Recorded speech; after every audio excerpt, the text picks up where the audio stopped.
সেই এইটো ভিডিঅ' আধাৰ পৰা আৰম্ভ কৰিবলগীয়া হ'ল মানে ইয়াৰে আগত যিটো ভিডিঅ' দিছিলোঁ সেইটো ভিডিঅ'ৰ মানে আধৰুৱাখিনি ৰৈ গৈছিল না 1 মিনিটত আৰু দিব নোৱাৰি ইয়াত কৰি বেছি সেইকাৰণে দুটা কৰি দিবলগীয়া হৈছে আৰু এতিয়া আহি পালোঁ ডেষ্টিনেশ্যন মানে আমি য'ত আহিছিলোঁ সিহঁতৰ ঘৰ আহি পালোঁ আৰু ইয়াত বহি কিনে ধুনীয়া কৰি বহুত দূৰ না অলপ ভাগৰো লাগিছে গাড়ীত উঠি চলাই আৰু ইয়াত চাহ খাবলৈ দিছে আমাক চাহৰ লগত বহুত বস্তু দিছে দিয়ক খাইছোঁ আৰু পুৰা আৰু গাইজ আপোনালোকে ক'ৰবাত তেনেকুৱা আলহী খাব গ'লে যদি চাহ ভাত দিয়ে যদি গৃহস্থৰ মানুহে চাই থাকে অলপ হ'লেও মানে শান্তিত খাব নোৱাৰে আৰু ফ্ৰী মতে খাব নোৱাৰে আপোনালোকৰ এনেকুৱা হয় নে নহয় নাজানো মোৰ কিন্তু বহুত হয় এনেকুৱা মানে লাজ যেন লাগে আৰু যিমানে ঘৰত নহওক কিয় সেইটো বহুতৰে লগত হয় নোহোৱা নহয়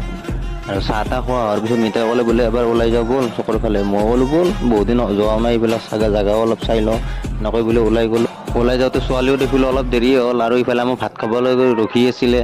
আৰু আলহী খাব আহিছোঁ যেতিয়া খাদ্যটোত ভাল হ'বয়ে মাছ মাংস চব দিছে দিয়ক পুৰা খাইছোঁ আৰু আহিবৰ সময়ত মই ভিডিঅ' কৰা দেখি পুৰা লাইট মাৰি আছে আজিলৈ এৰিছোঁ।